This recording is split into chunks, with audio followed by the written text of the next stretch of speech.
Well, jeepers! You're listening to Smash or Pass. Hey everyone, welcome to another video on the JayBee and Milly channel. Today we are going to be moving on to the next wave of Smash or Passes. So this will entail starting at Velma being their most recent series and starting to work our way back to where we got to, which JayBee was? I guess season 1 of the Scooby Doo show. Okay, so starting with Velma, working our way back, and I guess it's kind of important to mention that this is actually a really good time to do it because today kind of commemorates the 2 years since we did the very first Smash or Pass, which was Zombie Island. It's so weird. It's like 2 years ago we reviewed the most praised live action, or like there was a praised adaptation of Scooby Doo, and now 2 years later we're arguably going to be reviewing the most, crapped on Scooby Doo adaptation. I don't know, there's always Mystery Map. I don't know. I think people like Mystery Map more than this. We'll see. We will see. So share your thoughts on the series and episode by episode in the comments below. I guess this is a disclaimer. As you know, we're going to be discussing this series, which is catered toward adult animation. The topics that we are going to be discussing is going to be a bit more either adult or discussing some juvenile humour by, adult topics. So viewer discretion will be advised. And obviously, we're going to do our best not to be excessive, but obviously some of the things we discuss is probably going to be a bit more on the edge of, 16 plus or whatever adult animation is. Yeah, and I guess kind of the episode, because like I say, we're on episode 1, the episode of Velma certainly gets straight into setting the scene with it being the older age, with the first sequence being the 2 cockroaches, doesn't it, JayBee? Yeah. What's your thoughts on kind of... I know it's such a weird thing to get into discussing, but like, what's your thoughts that is how they open up this episode? Because for me, I don't like that as an opening bit, and like, you can say we're delving into stuff too deep and whatever else, but for me as a 7-year-old stumbling across something called Velma on HBO Max, I'm clicking on it. Yeah, I mean, I think I don't know how things are with HBO Max in terms of how it's like sorted out, because I know that on Disney Plus there's like a parental protection pin, and if it's like catered into that adult animation topic like with Disney Plus, then you know what I mean, you can go on like Netflix Kids. So I don't have a whole issue with that. I mean, there is a risk of it, of kids clicking onto it, but it's not really a conversation that I'd want to get into personally, because I feel like it's on the parents for the most part. Now obviously they're using beloved classic characters and the names, but at the end of the day I think that the role of parents should be to monitor what their kids are watching. This is easier said than done. I remember my mum buying me Howard the Duck when I was a kid and letting me watch that, and that was not appropriate for kids. But I don't know, like, it's a weird thing. I feel like if a kid is watching this by accident, it's better they see the cockroaches and go, oh, maybe this isn't for me, versus the first thing they see being blood, guts. Like, if they click off at that point, I'm okay with it. It's if they see what's a bit later on, that's kind of my issue. And even then, it's a harsh reality. You shouldn't judge a show or let a show off doing something because someone does it worse. But I want to say that they're going to see more inappropriate stuff just opening up TikTok than watching Velma. Okay. So I don't know. And this is us speaking as non-parents. So maybe there's a parent watching that viciously agrees with me, that viciously disagrees with me. I mean, I do want to hear about from parents. If you're watching this, you're a parent. Did you have a negative experience with a child that you have, or a niece, nephew accidentally stumbling upon this? Or what was your story? Because I think that's interesting, right? I mean, like you said, not coming from a parent's point of view, but I guess I'm a godparent, so coming from a slightly parental kind of vibe and kind of opinion. For me, I'd say, like, using Disney Plus as the example, parents sometimes have to remove those settings so their children can watch all the Marvel movies and things like that when age ratings might start to come into play. So I don't know. It's but even definitely then, not a good... We discussed that recently. Like, no spoilers because it's very recent. But on the topic of Marvel, we saw Guardians 3, and we were thinking maybe that's the first one where you don't want kids to watch. So turning parental control off so they can watch all the Marvels, I think, even that in and of itself, it may be a bit naive to go, oh, this is Marvel, it must be kid friendly. Like, imagine if a kid's on Netflix and sees, oh, there's Marvel's Jessica Jones. So I think with everything there's going to be that risk. Okay. So what's your thought then to how this show starts? Because ultimately you get the 2 cockroaches, you get the naked shower sequence, and you get Velma like hitting Daphne over the head with a hockey stick. To you, do you think that's... And we're almost at that point, well, all before the titles even roll, you see that, and then a girl falling out of a locker without a brain and blood kind of pouring out. Do you think that that sets the scene for this series well? Do you think it could have been done differently? Do you think they were just trying to throw as many elements of shock factor in here as possible? I mean, I think it sets up the series incredibly well for this series because it gives us everything this series has. Shock factor, needless gory violence, bad humour. Like, in terms of this series, if you're gonna like it or not, you can tell if you're going to like the series or not, depending on this opening. So, do I think it's a quality opening? Absolutely not. But do I think it's a representation of the rest of the show? 100%. Whether people like that or not, that's not for me to say in terms of the quality of it. But in terms of the actual opening, I think it's a perfect opening for a series that uses all the things that are pictured in this opening times 10. You know what I mean? Like, if the front page, if the cover of a book is bad, like really bad, and the book is really bad, you've kind of been pre-warned by the cover. So it's that thing. Now, if we were to come into this and it was such a good opening, it set up the mystery world, the writing was good, I would say that was top quality, but a bad opening for this show because it doesn't tell us what the show is. It doesn't give us what to expect. So that's the thing. And I don't have an issue with anything that happens as long as it's for a reason. So the cockroaches mating, I don't have an issue with. But because it has no issue is where I have... It has no point is where I have the issue with. So if I'm opening a show with cockroaches mating, I think to myself, what am I telling the audience at that point? I'm displaying that, one, the school's pretty run down, not many people care about it, so maybe then I'm going to tell a story about how maybe these murders are happening because no one cares about the school. Maybe it's a government thing where they're not stepping into it. Maybe it's a rough school, and so we're meant to imply that the kids going to this school are from difficult backgrounds and that type of thing. But it doesn't tell us that. We've got the cockroaches, and then it never pays attention to how the school's run down or not, because it isn't. There's Fred going to this school, who's like the son of millionaires. So it really is there, and it has no point to be there, apart from let's shock everyone by, before it even starts. Yeah, I think that's completely what it's about. It's about that shock factor. I think that's all it is, and I think it's very much setting it up as a kind of, if you're just here to be curious about how this goes and you're a Scooby purist, leave now. Yeah. I feel like that very much is what it kind of set down. I just don't think that any of it was relevant. I don't think it needed to start in such a...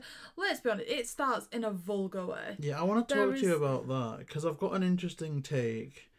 So, obviously, I've always been like a fan of Daphne from even a simping point of view with Sarah Michelle Gellar.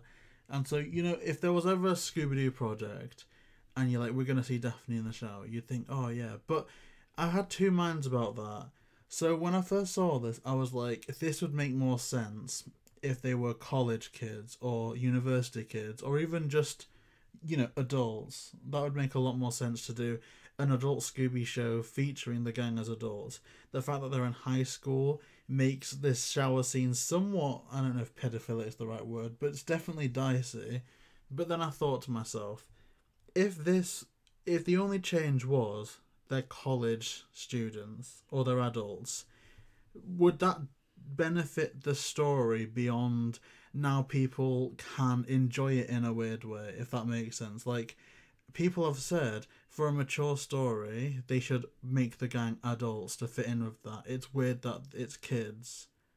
But then I'm thinking, if they were college students, would that change the narrative of the story beyond, oh, it's acceptable to look at them in the shower now? Okay, and something like you were saying about the age and stuff like that as well, and this is one opinion. but they've just not done it right. Like, we're saying that Velma's probably, 17 in this, are we going to say? I mean, it's high school. I forget how old you are in 16, high school. 17? I know that I went into sixth form as 18, but I was like a couple of months ahead of everyone. Okay, so we'll say they're 16, right? Okay. And in this one episode alone, Velma's said 3 times that she wouldn't say no to seeing any male naked. What 16-year-old?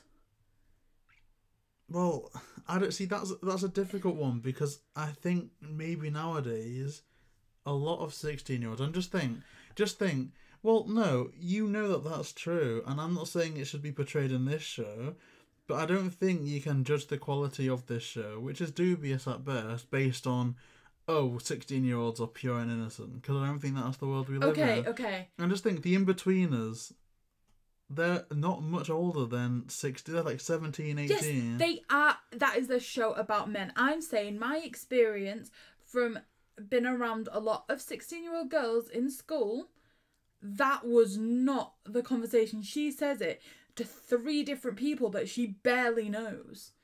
That's not accurate. It's not anything other than trying to, like, evoke this big shock factor. But I guess that's what this is about. Like, that opening sequence, it's about evoking that shock factor. It's about those polarizing opinions, because, hear me out here, they could have started this show really nicely. You get this flashback sequence of Velma as a kid running around happy, then one day her mum leaves, you've established who Daphne and Velma are, you've seen flashbacks to their friendship, and then you catch up to modern day once the titles have rolled. That would have been a more okay set in the scene kind of thing, but that's not what they wanted. They wanted to go into this saying this is what Velma's going to do. I don't know. I don't think you're judging it based on the right criteria. I think because accuracy, like it's a badly written show from the start. But when have we ever deducted points on reviewing Scooby for accuracy? Like, there's talking dogs. A few times we have, like, this plot's not feasible. This is a ridiculous concept. Like, multiple times we have deducted points for accuracy and stuff like that. And I'm not saying I'm deducting a point for it. I'm just saying that there's some stuff that I don't like about it. I mean, it's so weird because they think about, like, the female perspective and stuff, and it's all based on that. But actually, I think the main writer was Charlie Grandi, who is a guy. I don't know how involved any women actually were with the writing process of this. Which I guess it kind of is telling. And the whole interaction at the start is weird. Like, obviously we're looking through the perspective of people that have watched the whole series now. In and of itself, that first interaction actually makes no sense. Like, why? I mean, we know Velma's hanging in the shower. She doesn't want to be seen by other people in the shower. I think that's decent storytelling if they did it right. Like, because obviously she's self-conscious. We can sympathise with her. Like, she's got anxiety. But they don't go that route beyond making a joke about it at the start. But fine, that's a reason why she's lingering around the showers. But then, at that point, why, before any of the storyline have triggered, say they stopped being friends when they were kids, how come on this particular day, where coincidentally is when the murder's taken place, Velma sees it appropriate to smack Daphne over the head with like a hockey stick, unless we're to assume every time Daphne's in the shower, she gets clobbered by Velma. Yeah, it's just peculiar. I don't think it sets anything up well other than just this is the level. And there's the body, which again, I think that doesn't make sense in hindsight as well, because, and I guess spoiler alert, we're going to be spoiling things, this is set up by Fred's mum to, what, frame Velma? But then is it Velma's locker that she's in? Why do we know that Velma's there? Like, has Fred's mum been keeping tabs on Velma not going in the shower with everyone else? Like, if it was Daphne's mum, fine, maybe I can believe that Daphne says, oh, Velma's never in the shower with us. But how would Fred's mum know? Well, if you're assuming the reason that they're in their showers because they've just gone to PE, it could just be they were out on the field, the body got put there. Maybe it doesn't need to be too specific. No, maybe not. It's just, I just don't understand this whole dialogue. The dialogue is bad because it contradicts itself. It said, oh, do you ever realize how all the first episodes have more nudity? There's nudity, and so we're meant to be like, oh, haha, look, it's so meta, it's so funny.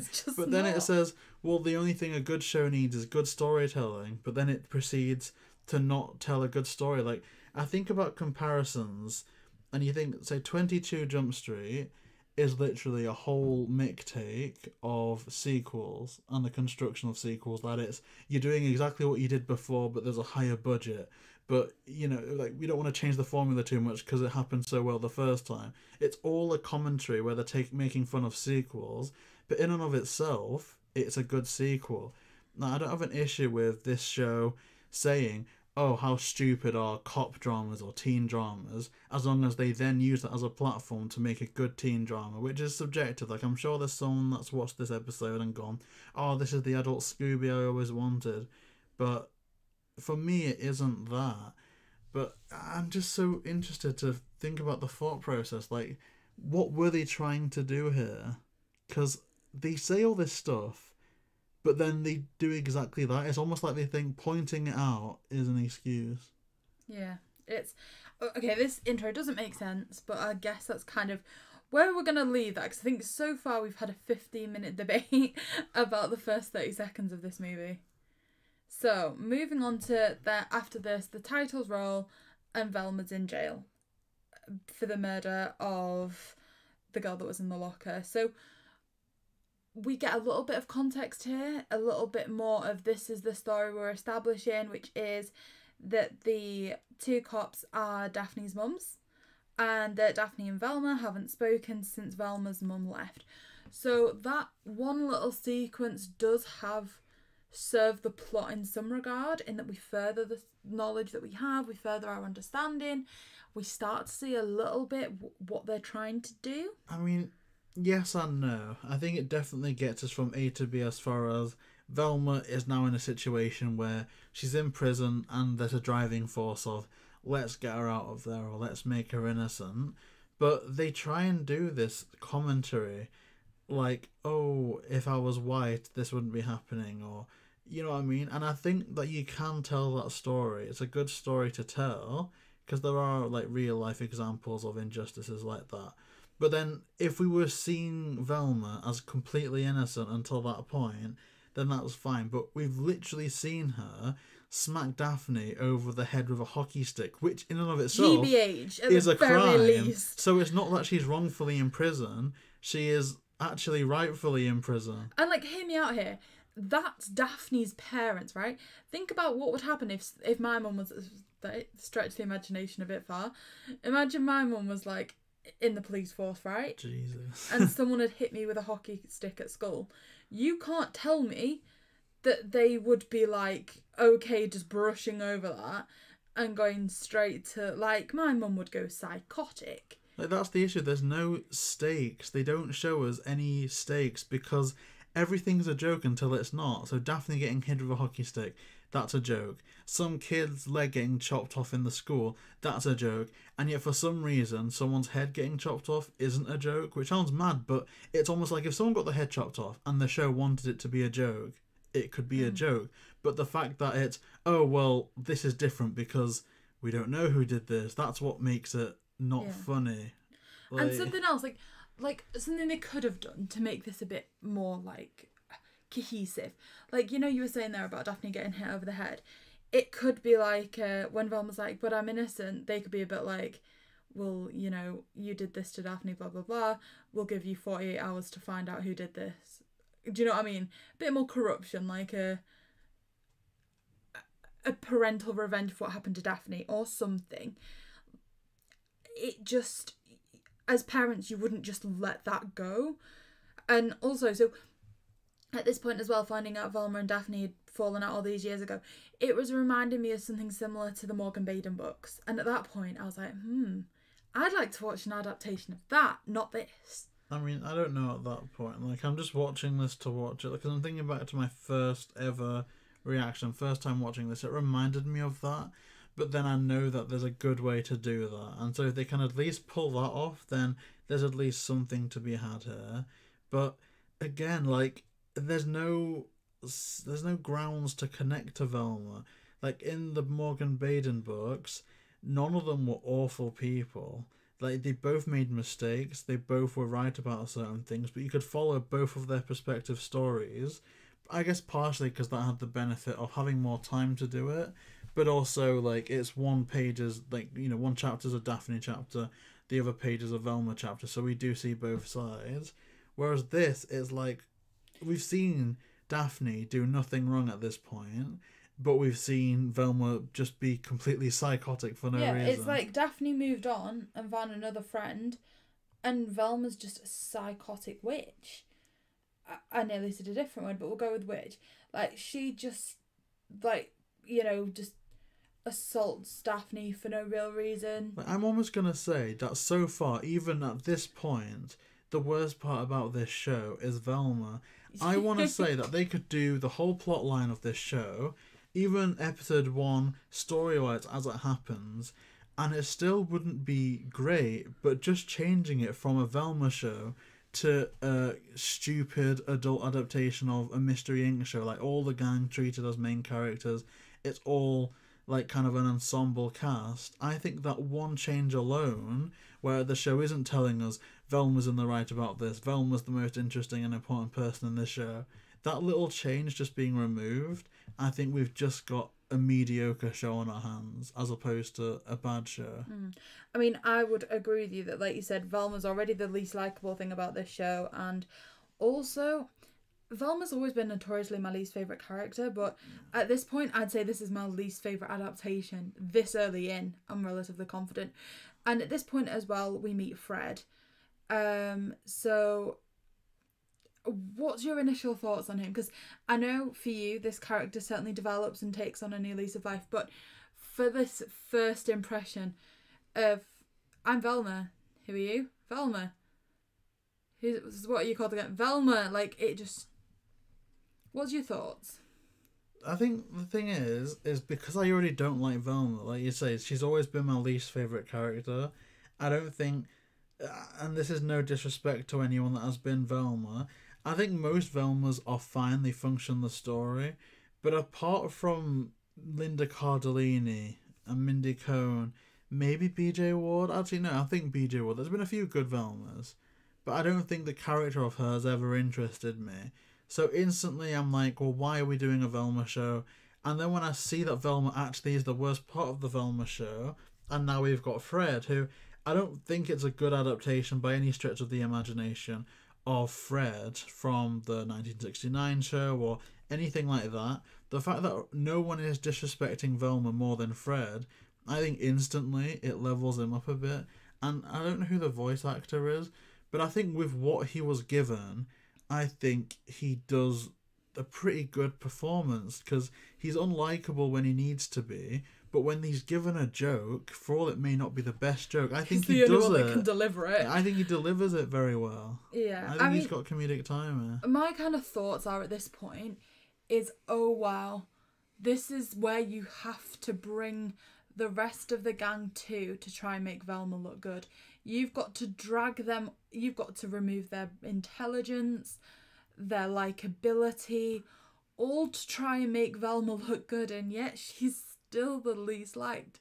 Like, do you not think do you think that's part of it, that they had to strip away a lot of what makes people likeable, because they're trying to make him unlikable? Do you think they've had to try and strip that away to make people like Velma? To at least try and initiate that? A little bit. And also I think because a lot of the dialogue here, and again, like, this is a difficult situation for me because I've seen so many like anti-woke reviews on like normal things that they've said, oh, this has a message that's like, it's identity politics. Like when Jodie Whittaker was cast as the Doctor, it was, oh, this is identity politics, this is woke. And for all Jodie Whittaker's my least favourite Doctor, I think she's got the worst written era, I don't think a lot of it was down to identity politics. Whereas this, I think, leans very heavily into identity politics, in that it's all about white person this, white person that, rich male this. And I think because Fred instinctively has become either a white male character or a rich character, I think obviously the jokes are going to be at his expense because the narrative is all that stuff is bad. And so I think it's partly to make Velma look good, but I also think he's a punching bag because he represents all those things. Quite possibly, I've not thought about that. But I had a glimmer of hope because what I love about a thing like the 2002 movie is even if they don't always make the right choices, those constructions of Scooby Doo I think is funny. Like, why does, Fred and Daphne always team up and stuff like that? Or I don't think Shaggy doing drugs is the cleverest thing to do, but it's a theory that's come from the fan community. So to lean on that, I think, is a good move. And I thought that that's what they were going to do here. So when we had Fred and Daphne kissing, Daphne tries to take it further, and Fred's not like, oh, not now, not now. And Daphne is like, well, when, Fred, when? What I was taking from that is, okay, so we've had all these hints at Fred and Daphne, but I think a lot of people want more, Frapney stuff and stuff. Like, people want more of the shipping between those two. But we've been waiting since 1969 for it to happen. And so I'm like, okay, this is potentially very good to lean into, well, why isn't Fred cracking on with Daphne? But then it's just turned into a chode joke. Like, I think that was the one thing I was thinking, oh, that's something from Scooby that I hear from the fan community. Like, why isn't Fred and Daphne a thing more? And yet, it's not even... I don't even think the writers knew of that frustration. It's just, oh, rich white guy, we have to give him a chode. You know what I mean? Yeah, I know exactly what you mean. And, like, I think if they're wanting to do, like, all these, storylines that haven't been done that are meant to be done, do you know what I mean, that you keep saying about here? That kind of more male insecurity, that in and of itself is one of these, okay, if we want to throw some, like, perspective out there that never gets fully explored, the guy being the more shy one, stuff like that, could have been a storyline. Not, oh yeah, it's just, that's the case, what you've just said. Do you know what I mean? Yeah, or I would have been okay if they forego all of the hints and implications, because I don't think it is set up very well in this part, with Velma and Daphne being, like, lesbian. Fred could be gay, and they could set that up, and that could be like, well, this is why. We're going to make it a joke at the start. That's why Fred isn't cracking on with Daphne. But then let's take it deeper and tell a different story. But then it's like, they set something up, and then just think, how was the quickest and easiest way to make that into a punchline? And then that's what they do. Nothing in this lasts longer than 30 seconds of relevancy. Not even Fred. Like, Daphne getting hit over the head. 30 seconds of relevancy. By the time we get to the police station, it's been forgotten about. Yeah. That's it. And so, anyway, moving on to this, we now go to Velma's house, get more context on her life. Her mum disappeared. Her dad's got the owner of the restaurant pregnant. There's some sequences that I think are meant to be funny where they're, like, photographing her baby bump and stuff. Didn't find it funny. The thing is, I think it missed the mark again. Again, I think in a different context, it could be funny if we knew the characters, if there was something about them, why that would be funny. Like, but we don't know. We're first time being introduced to Velma's dad in the show. First time being introduced to his girlfriend in the show. So why is this our first interaction? We're learning nothing about them. Nothing about the scenario is saying, oh, this is bizarre for them to do this, or we should care about this happening, or we should be invested in this. It's literally, if you like seeing pregnant animated women naked and you think that's funny, laugh. If not, well, just bear with us for 5 minutes. Yeah, we'll get round to a joke that you find funny at some point this show. We then get to Brenda's funeral, which, like, doesn't the episode start with Daphne kind of trying to hide away from sexualization to then be the one that's really forward with Fred to then singing a song about sex at Brenda's funeral? Again, no continuation. The conversation at the start of the episodes had that 30-second lapse now and become irrelevant. I mean, I enjoyed the funeral for what it was. I like relatively dark humour shrouding something that should be serious. So, you know, they're saying, oh, she's a high school slut. That's why they sing that song in a slow way at the funeral. Like, I can back that in terms of aesthetic humour. Like, we're gonna make something dark, and we're gonna have a little bit of a mean-spirited twist to it. Like, in and of itself, I don't mind that as a setup, but then there's a lot of, like, there's some things that just don't make sense. Like, again, if we can joke about it a second later, why is there a driving force to solve the mystery behind who has done this if it's just a joke that very same day? Like, if the show doesn't take its villain seriously, why is the audience supposed to take the villain seriously? Yeah, it's all a bit odd. So there's lots of jokes about this girl being a slut at the funeral. Velma's a waitress there. Daphne says some stuff to her. Velma goes outside and gets locked out. There's bugs in the alley, not given any relevance to. Velma sees Fred then. She goes through a flashback sequence about her mum going missing, and she gets her hallucinations and everything. And why is it Fred's always lurking about on a street? Like, outside the police station, as soon as Velma comes out, he's there. Velma goes in the alley at the back of the restaurant, he's there. They're not painting the picture well of him being this, like, posh rich kid. Like, they're painting out perhaps something you'd expect more of Shaggy's character, because he's supposed to have this kind of leniency towards, like, drugs and things like that perhaps he'd be hiding in an alley. Do you know what I mean? Or even why just, is like, Fred in all these places? Or even just foraging for food. Like, that's a very Shaggy thing to do. I mean, he's eating some weird stuff in the show, so I would back him just trying to, like, dive in the bins for, like, a spare burger. But Fred, I think it is just convenience. There's no reason beyond the writers want to keep this 20 minutes. Let's just have a character coincidentally be there so the story or whatever they're trying to make into a story can be furthered. And there's a lot of convenient things with characters. And we'll even see this later on where Shaggy or Norval just comes out of the toilet and bumps into Gigi. Like, there's so many instances where things are just happening because it's the easiest way to do things from a writing perspective. I agree. And speaking of Shaggy, this is where they make their entrance into the series. Not called Shaggy, called Norville. Why do we think that is?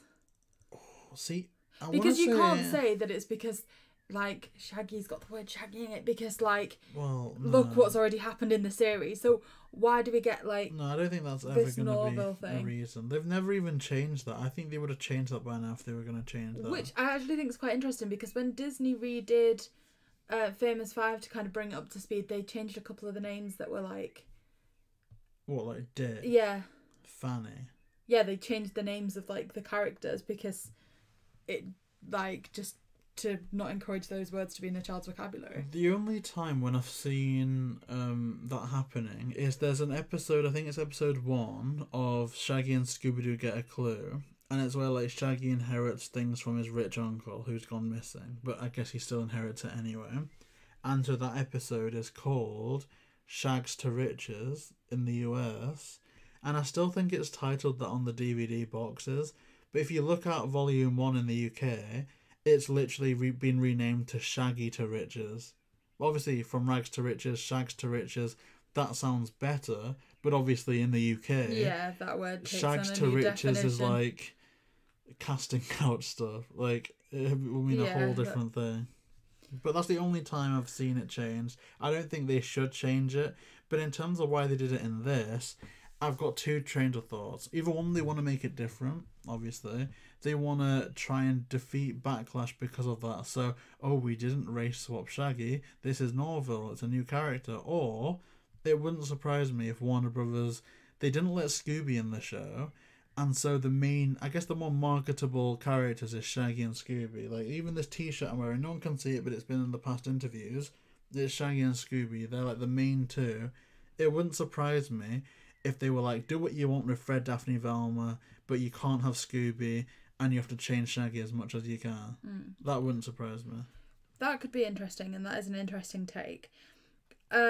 What's your thoughts on Norville's character? Because for me, I find him annoying. I left you a VM. The amount of time he says that, it's tedious. But he just furthers my hatred for Velma. The way that she speaks to him, the way she acts, she just seems horrid. I don't care at first. Like, in this episode, I'm thinking, or she's being not nice, it's making me dislike Velma more. But I never felt for Norval in this episode alone. It's as we get to know Norval more that I start to care about him. But it sets the seed here, whereas like Velma literally is the worst part of the Velma show. She's horrible. She is written to be just a disgusting person. She's written to be vile. Like, the thing is like, they've changed these characters so much. They've made Fred have the IQ of a shoelace. They've made Shaggy be an absolute Velma simp. That's his entire character, is running around after Velma. Daphne, they just make her popular and don't kind of establish too much about her in this episode, but it's kind of like they've tried to regress the other characters to make Velma shine, and they still can't make her shine. Like, she just comes across as so horrible. And like, you saying you don't feel for Shaggy in this episode, and I'm going to keep calling him that, I mean Norval. I think, like, I disagree, because when she's having that hallucination and he opens up about his feelings for her, and she's like, you're hilarious, what a good joke. And it's kind of like, you're an absolute horrible person. Genuinely so horrible. And I think it's kind of damaging when Velma's the main character. I think it's damaging to the show to make her look so bad in episode 1, because I think surely there's going to be some people that have seen this and gone, well, if that's Velma and this is Velma, it's kind of not for me. I mean, I never liked Velma. I expected Velma to be the worst. Like, the thing about this show is Velma's the worst part of it. But you could ask me about any Scooby Doo project, and 9 times out of 10 I'm going to tell you Velma's the worst part of it. Mm-hmm. But the difference is there's a way to do unlikable characters, I feel. Like, there's so many shows where we're not necessarily supposed to like the characters. So, like, Wednesday, yeah, she's very mean to people in that show. She's not very open. But there's moments where it doesn't try and degrade other characters. We get to know her through the interactions that she has with her roommate. Like, I think that like Wednesday and this show, you can put them side by side. We've got a character who, I know like Wednesday is very coded within like the Latin community and all that stuff, so it's not really a race swap. But if you compare it to the Christina, Richie, like the original old Wednesdays, it is a race swap. We do have a character who's meant to be abrasive and rude and somewhat unlikable. But if you put this and that side by side, I think Wednesday proves how you can do it right, and this shows how you can do it wrong. Because the main difference is she isn't allowed to get away with it in the Wednesday show. There's a moment where her roommate moves out. Like, everyone in there, when she gets called out on it, you know that it's deserved. But arguably, a lot of the times that Wednesday is being snarky, she's right about that. And when she's wrong, she's wrong. Here, it doesn't matter if Velma's right or wrong. Either she gets called out by... And when she does get called out, literally, the roommate scene with Wednesday and the eventual scene with Norval and Velma, both of them should theoretically tell us the same thing. But in Wednesday's case, yeah, she's been rude, she needs to open up more. And they have that nice moment at the end. In Velma's case, it's just, oh, and now at this point, because this person who has been there for me all the time, he isn't there for me, I'm going to magically change myself so he is there, but I'm still going to, like, twerk all over Fred's dead mum's body. I'm not going to show any remorse for anything. Like, there's no growth. There's just artificial things that characters are meant to go through in shows that happen in here. It's like the worst AI project has made the character arcs for these people. I think, like, honestly... like you said, it's just been established wrong. I think if this was real life, she'd be the one getting hit with a hockey stick, because she's awful. There'd have been a queue of people waiting to do it. She's horrific. And I just, like I said, I end up feeling sorry for Shaggy by the end of episode 1, because I do think that just as a character, she's a terrible person. There's a couple of other stuff that happens. She realises her mum ran away, so she gives up on kind of like getting these visions and stuff. She tries on a new outfit. Fred tries to defend her. For some reason, some random guy's leg gets chopped off. Don't fully understand how that happened. At that point, I think Daphne says that she's welcome to have Fred because Fred was defending her. that's when they go. Shaggy ends up driving Velma to Fred's house because it's realised that someone was taking a photo in the bathroom at the restaurant where somebody was killed. Am I right in saying? Well, whatever. Kind of skipping over parts. The show doesn't care. So.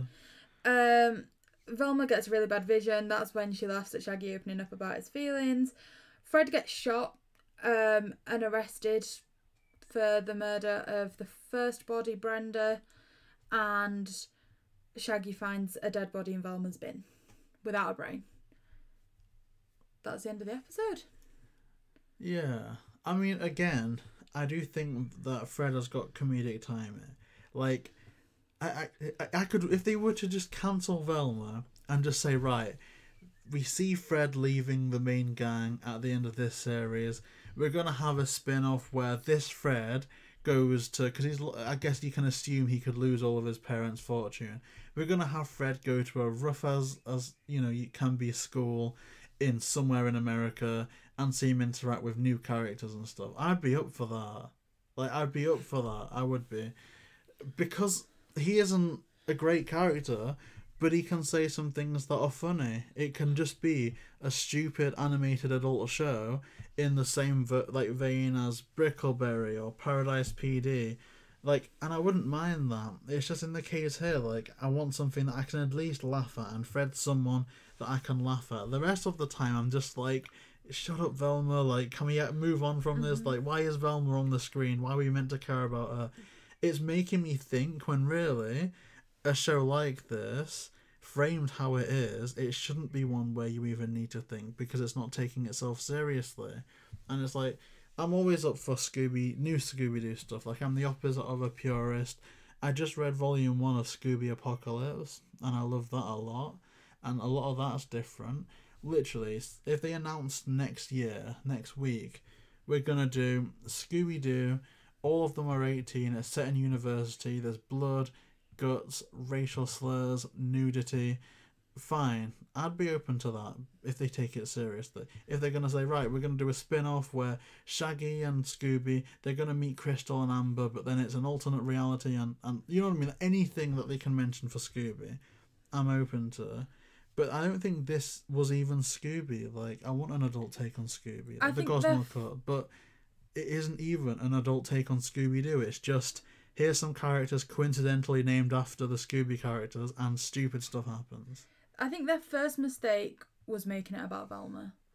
Yeah. That's where the mistakes began. And you were saying about the delivery of the humour. There was something else that I noticed. And again, it just kept missing. They were throwing stuff out there and none of it hit because... So say, for example, the bigger thing with a big kind of a joke about Shaggy in a lot of kind of people's conversations is that his affiliation with drugs, right?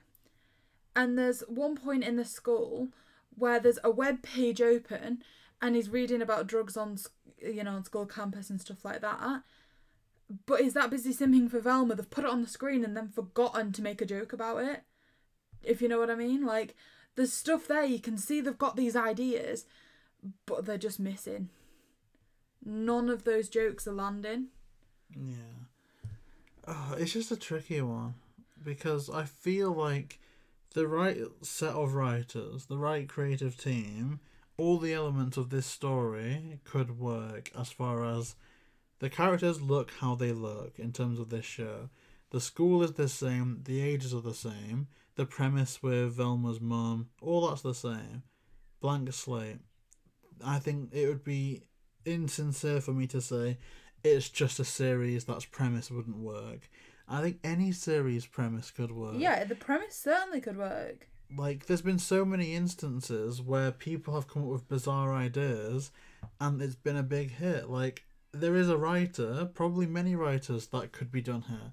But I think the issue must have been it just ended up becoming a vanity project for Mindy Kaling, Charlie Grandy. They just didn't understand their audience. And they assign themselves in high up ranks because of their name, because of something. I don't feel like they were good enough to tell this story how it should be told and give it justice. That's the thing. And it puts a bad name on race swapping. Because I'm not against race swapping. I think in instances where the characters, it's not part of their character to be a certain race, anything's fair game. If there's a right person for the right job that doesn't necessarily fit into how they originally look, that's the least of my concerns. But this does so much damaging stuff to the whole people of colour community, because there were people that were saying what we're saying now before they'd even seen it, and I think that's wrong. But how cool would it be if the people defending it could be vindicated in saying, oh, well, you were wrong about this because you assumed that. And there is some stuff of that going on. Like, there are still people on the internet that complain that this show's racist because they made Shaggy black and turned him into a druggie. But so far in this show, he's anti-drug, he doesn't do drugs. So them assuming that the black Shaggy is a druggie says more about them than the show. But for the most part, a lot of the things that the haters have said about the show has actually been right. And so what happens next time something comes out like this? Like, The Little Mermaid is going to be the hardest thing to defend on the build-up, because what if it is trash? Then they're right again. If they announce a Flintstones series in the future, 2025, Fred Flintstone's black, I mean, historically, if you're going to believe a certain train of thought, if we all originated from Africa in terms of evolution, maybe that would be more accurate. I'm not saying it is, I have no clue. But say Fred Flintstone was black and that was the reason. Who could defend it? Because if we're going to just look stupid again, if people are going to look, oh, this is just going to be woke trash, this isn't going to be good. No one in their right mind is going to defend that now, because I think there's been so much of, so many people that have been stung by this train of thought. I'd agree. And obviously, I guess kind of the two topics that me and you cover in terms of equality, I guess, like you say there, you've covered the race element. I think taking a look at just kind of the gender element as well. I think when you focus in on a character like Velma or Daphne, you tend for there to be an air of female empowerment there as well, I think it's fair to say. And I have never ever in my entire life defended the Daphne and Velma movie, but I'll say at least that tried. Like, you can tell this wasn't written by a female. I personally don't think you're ever going to see a woman write a scene about naked women having a fight in a shower. That just doesn't come across. It's very gratuitous almost, but the thing is, if you're going to be gratuitous, make it legal. I don't even think this is, like, who wrote that? It's very for the male gaze type thing, but they're high school kids. I'm just saying, like, writing a scene about soapy women in a shower is not a female thing to do. It's not. I can't, off the top of my head, think of anybody, unless it was for, like, pornographic content, a female that's written that. I can't think of anybody at all. Which is so weird, right? Because I would say, and you can kill me for this, I do research on Scooby, right? The pornographic Scooby is a better it's a better Scooby Doo project than this. It's levels better than this. Like, I saw, and there was this kid, I might have to shout him out, right? He was a little kid. No. No, and he was just recording on YouTube, just loads of little Scooby Doo toys. And fair play, he like made a stage out of paper mache. Actually, I can't shout him out in this video, but you can find it on YouTube. Paper mache stage. He does the same voice for all the characters, but they're just little Scooby-Doo toys. And he does a whole episode, a different episode, unique story, just acting them out. Like, we used to... That's so wholesome. And I watched it all, because it was on in the background, autoplay, because I watched Scooby stuff. It was pretty good. So if like a 6-year-old kid with their toys can make a better Scooby-Doo project than supposed A-list writers and actors, then I don't know what's going on. It's just not done well. Okay, so I don't quite know how this is going to work, because all these episodes feed together, the story's ongoing, so it's not just like one episode stands on its own. But JayBee, I'm going to have to ask, is this episode a smash or a pass for you? So here's the thing. I think it's a very unique question. I think if you're a Scooby fan, you're over 16, 17, I think before you can... If you want to speak on Velma, on the Velma show, I think you'd be doing it and yourself a disservice by not watching it. Because I'm not one to hate on things before I've seen them. Because why? I don't know. So I would say if you're of that category, watch it. If you don't like episode 1, don't make yourself miserable because it doesn't get better from there. Just don't watch the rest of the show. So I'm going to say, for those people, smash. For everyone else, pass. Now, I would always recommend people give something a try. You may like this. Chances are you won't. So, episode 1, smash. But I'll say this. It may be the last smash of the entire series, but I don't know yet. I need to refresh my memory. What about you, Milly? It's hard because it's terrible. I can't think of a single thing this episode did right. I think, look, here's the thing. I like the animation. I actually like the character design, apart from maybe Norville, just because it's generic guy. But I like Daphne's style. I like how they've adapted Velma to be a person of colour in terms of... I mean, brown and orange can clash horrifically. I don't think that they do an awful job. They could do better. I don't think they do a terrible job. And Fred, I think he looks alright, you know. I think his style is pretty classic, but adapted and tweaked ever so slightly. I like the designs. I like their style. And even the music. Like, when they go into the panic attack, I think the music conveys anxiety a little bit better than the visuals, because for all the visuals are strong and striking, I think they're a bit too over the top, maybe doing anxiety attacks a bit of a disservice by making them into a literal monster. It's a bit too heavy-handed, but I feel like that's the stuff I do like. But everything else I think is literal trash. I think for me, I'm gonna have to say this is a pass, because for all I probably will watch this again. The Really? reason is... I don't think I will. The reason is because each episode is linked in this. If I like one of these episodes, realistically, you've got to watch them all, right? Because they all link together, none of them stand alone. It's not, I like this mystery, I like this villain. The likelihood is, again, at some point in the next 50 years, I will see this episode again. However, this episode genuinely offends me. Velma's personality... her character, it offends me, it angers me. I think she's an absolutely horrific person. Genuinely, my vocabulary, because I try not to swear on this podcast, doesn't do justice to just how horrible she actually is. She's just a vile human being. I don't think it's written well. I don't think there's any level of comedy in it. I think, like... ironically, the funeral was the funniest part, and that's where you've got a serious problem. I don't like it at all. I think the animation, it's passable. I don't think it's close to the best Scooby animation we've ever seen, but it suffices. Music, fine, as you've said. Great. But it's the people at the top in this that I think have been the problem. Like, the character, the writers, everything else. I'm not here for it at the minute. I think if it wasn't for this show, I wouldn't have got past episode 1 of watching it, because me and you were doing that fun series, we were reacting to them together. If it wasn't for doing that, us two, I wouldn't have wanted to get past this, because I do think it's terrible. I think it's terrible. I think Warner Brothers should open a case for defamation to their trademarks, because this is the worst Velma we've seen. Like, I will say that as a statement. I mean, there's some stuff where, like, I wish that I could say that this is the worst Scooby thing I've seen.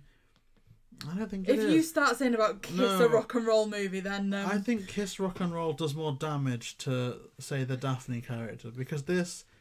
I don't think this is even Daphne, right? This is just some bizarro Elseworld universe. Whereas I think a kid could be more damaged by something like Kiss, but that's just me. What else? Something else I want to say, sorry to interrupt you. Oh, yeah. I don't mind... I'm comparing this to, like, another spin-off, which is Daphne and Velma, right? And I don't mind because I hated that, but you could tell there was some element of they watched Scooby growing I up. think They were fans. And even if they weren't, I could see them doing a bit of an Andrew Garfield thing where, under the right creatives again, I think they could be decent Daphne and Velmas. Possibly. But this wasn't made by fans. This wasn't made about anybody trying to do anything other than become trending, which I think Mindy Kaling did by doing this. Like, I think that was what it was about. It was about creating a shock, and it was about getting people talking about it and saying their names. I don't think it was about a love for Scooby Doo. I don't think it was about any good intention. I think this was quite a selfish move by the people behind it. Yeah. It definitely sets the people of colour in TV back a bit. It sets adult animation back a bit. And ultimately, I don't know, it's a tough one. It is a tough one. Because it does very little right. It does a lot wrong. But I don't understand how, because they're supposedly doing in season 2. I don't know how many people stick around for season 2. I'm going to say a lot, because here's the thing. People watch something if they love it, but they also talk about it if they hate it. So as long as you're on one end of the spectrum, you're going to be successful. If it was just there, then it wouldn't have made it to season 2. But because it's so bad, it's got so many people talking, it's evoked enough intrigue that's how they get in series 2. It's not based on any form of talent. It's definitely not based on good writing or comedic genius. It's purely based on, we've got people talking. Yeah, I mean, I can see that being a thing for episode 1. Because I think episode 1 for me was a must-see. I had to see if it was really that bad. But then by episode 10, it would astound me if anyone, apart from like hardcore Scooby fans that wanted to hate on it, or I guess a lot of it's to do with the anti-woke SJW like YouTubers that get like millions of views just by putting woke in the title next to Velma's face. But other than that, I just don't see how someone can stick through it for 10 episodes. Like episode 1, I have no doubt it's probably one of the most viewed things in animation. Because people had to see that one. Even if it's people illegally seeing it, I think the intrigue was so much they had to see it for themselves. But the rest of it, I really don't see more than 12 people tuning in for the finale. But I don't know. Maybe, I think I'd agree. It's kind of just like one of them. You saw that I was falling asleep in it. It wasn't easy to get through, but we are going to get through it yet again so we can bring you the Smash or Pass series. That does it for this episode. Please let us know what your thoughts are on episode 1 in the comments down below. I guess that does it for this episode. Yeah, so if you want to see more, then please like, comment and subscribe. And happy 2-year anniversary, JayBee, for Smash or Passes. Yay.